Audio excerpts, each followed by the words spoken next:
Olá, bem-vindos ao Opa News BR.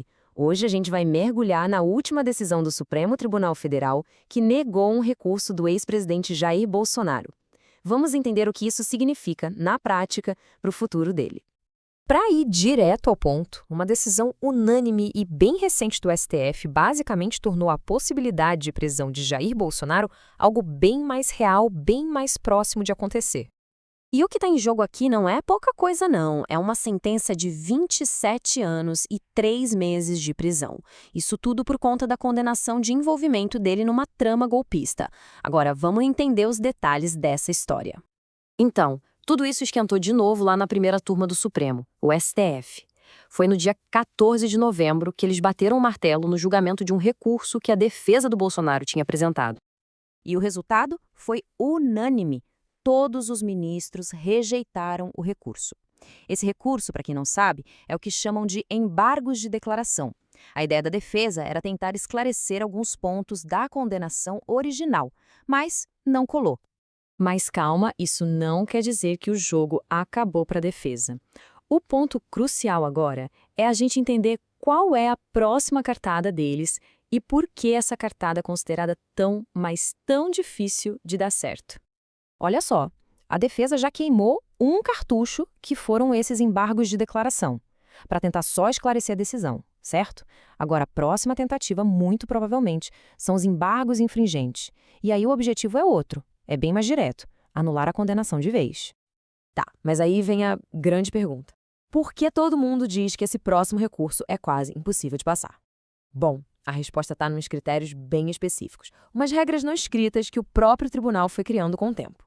Basicamente, funciona assim, segundo especialistas em direito. Para esse tipo de recurso ser aceito, a defesa precisa de, no mínimo, 2 votos de ministros que foram contra a condenação, pedindo a absolvição total.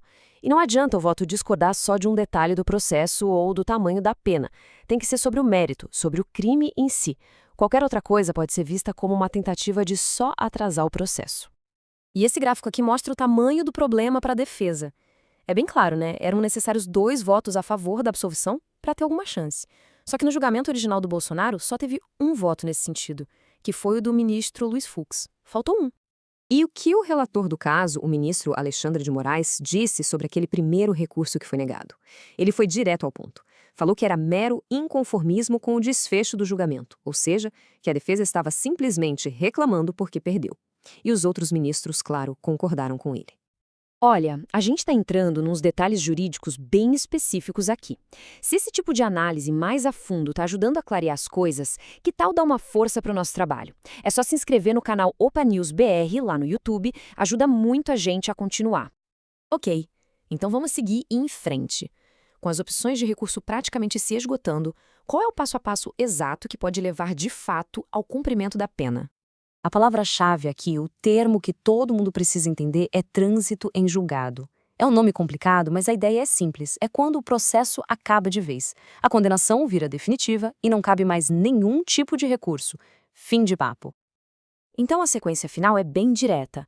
Primeiro, o último recurso possível tem que ser rejeitado. Depois, o processo é oficialmente declarado como transitado em julgado. E só aí, só nesse momento, é que o relator, o ministro Moraes, pode determinar o início do cumprimento da pena. E para onde ele iria?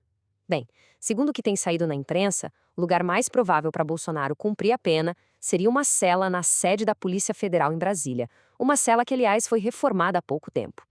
Mas, para a gente ter o quadro completo da situação, tem uma peça importante que a gente precisa encaixar aqui. É que esse caso todo se conecta com outra situação jurídica que o Bolsonaro já está enfrentando. Pois é crucial lembrar disso. O ex-presidente já está em prisão domiciliar desde o dia 4 de agosto. Só que por um caso totalmente diferente, que envolve acusações de obstrução da justiça.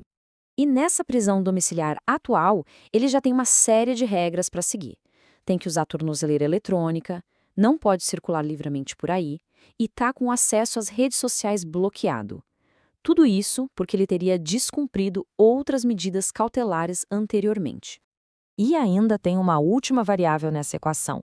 Se a defesa conseguir comprovar que o Bolsonaro tem alguma condição de saúde realmente grave, ele pode conseguir cumprir essa pena da trama golpista também em casa, em regime domiciliar. E aí, qual será o próximo capítulo dessa história?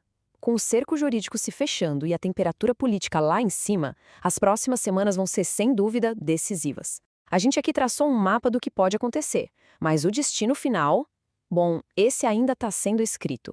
E assim a gente fecha mais essa análise aqui no OPA News BR.